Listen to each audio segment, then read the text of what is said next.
Hello, welcome class 12 math students. हम लोगों ने व्युत्क्रमणीय फलन के बारे में काफ़ी कुछ कर लिया है। अब उससे रिलेटेड कुछ सिद्ध करने के सवाल हम लोग हल करते हैं। क्वेश्चन नंबर 12, मान लीजिए कि f एक फलन है, a से b एक व्युत्क्रमणीय फलन है। सिद्ध कीजिए कि f इन्वर्स का प्रतिलोम f है, अर्थात f इन्वर्स का इन्वर्स इक्वल टू f, यानी inverse of the inverse function is equal to f। अब हम इसको कैसे प्रूव करेंगे बच्चों?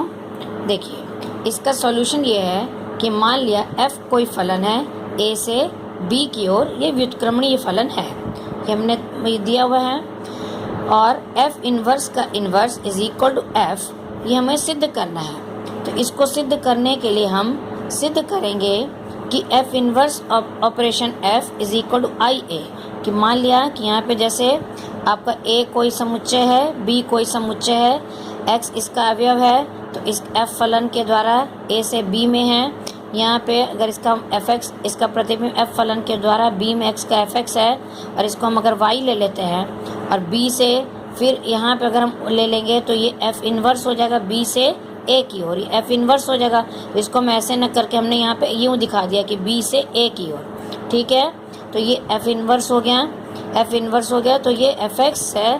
तो इसका फिर जैसे यहाँ पे इसका fx एलिमेंट का प्रतिबिंब a में x आएगा, तो इस x को हमने यहाँ लिखा, दैट इज़ f इन्वर्स, ठीक है। तो अब इसका जैसे हम लेंगे f इन्वर्स ऑपरेशन f, यानी f इन्वर्स का कॉम्पोजिशन करेंगे विद रिस्पेक्ट टू f, तो ये हो जाएगा एलिमेंट ऑफ दिस डोमेन आएगा, तो वो मापांक फलन आ जाएगा। इसी प्रकार f of f inverse is equal to I B, ये कोडोमेन का आ जाएगा, ठीक है। तो जब ये दोनों चीज़ें हमको f इन्वर्स का इन्वर्स सिद्ध करने के लिए, f लाने के लिए हमें ये दो चीज़ों की आवश्यकता है, ये चीज़ और ये चीज़।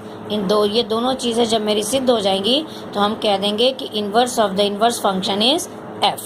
अब इसको कैसे करेंगे बच्चों? चूँकि f फंक्शन है फ्रॉम a से b की ओर, a से b की ओर ये एकाकी आच्छादक है, क्योंकि ये व्युत्क्रमणीय दिया हुआ है, और जो व्युत्क्रमणीय फलन होंगे वो निश्चित ही एकाकी आच्छादक होंगे, 1 1 और 2 होंगे।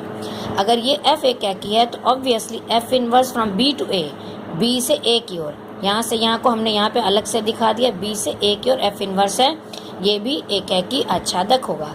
अगर f एकाकी आच्छादक है तो f inverse b to a भी एकाकी आच्छादक होगा। तो ये ऐसे लीजिए, चाहे यहाँ से यहाँ लीजिए।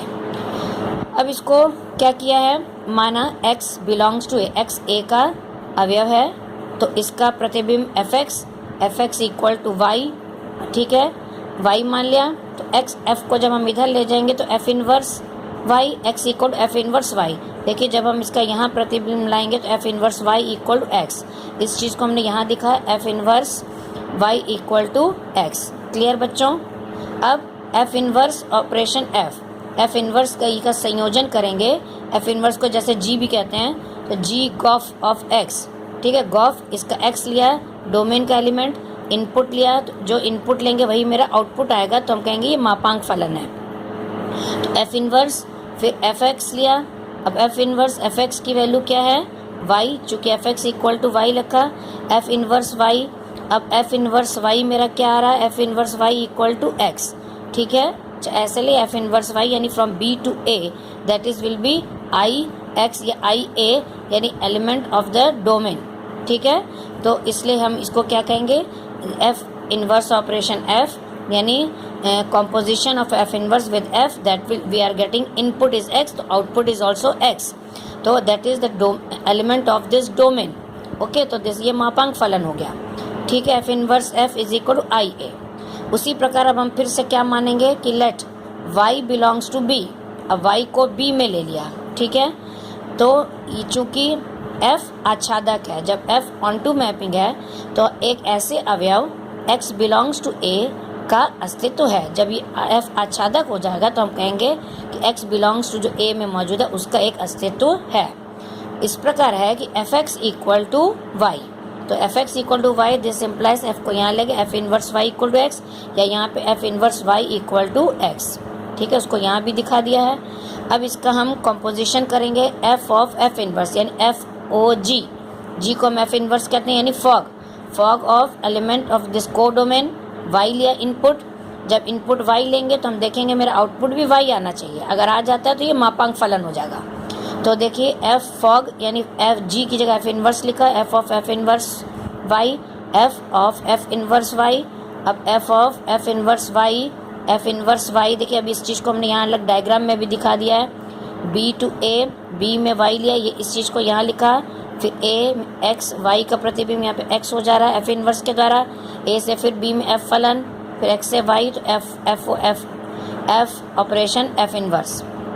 ठीक है, तो f inverse y equal to x, तो एफ एक्स की वैल्यू क्या आ रही, y, तो y आ रहा है यानी आउटपुट। तो इनपुट जब है मेरा y, आउटपुट भी y आ रहा है, that is y is the element of the codomain b। यहाँ पे देखिए b कोडोमेन है ना, तो कोडोमेन से यहाँ पे f इनवर्स लिया है। तो फॉग का मेरा जो आ रहा है ये y आ रहा है, दैट इज IBY यानी कोडोमेन ऑफ दिस एलिमेंट। तो this function is called identity function. तो इस तरह हमने इससे और इन दोनों से देखा कि f inverse f equal to IA and f of f inverse equal to IB, वो दोनों मेरे आइडेंटिटी फंक्शन है। जब दोनों आइडेंटिटी फंक्शन हो जाएंगे तो जैसा कि ऊपर हमने दिखाया था कि f इनवर्स इन f शो करने के लिए हमें ये और ये शो करना है, तो ये दोनों मेरे यहाँ पे आ गए। इसलिए अब हम लिख सकते हैं कि f inverse equal to f, तो ये मेरा सिद्ध हो गया। अर्थात inverse of any function is always a function, फलन होगा। तो ये हमारा सिद्ध हो गया। क्लियर बच्चों? इसे अच्छी तरह से कॉपी में समझ के नोट डाउन कर लीजिएगा।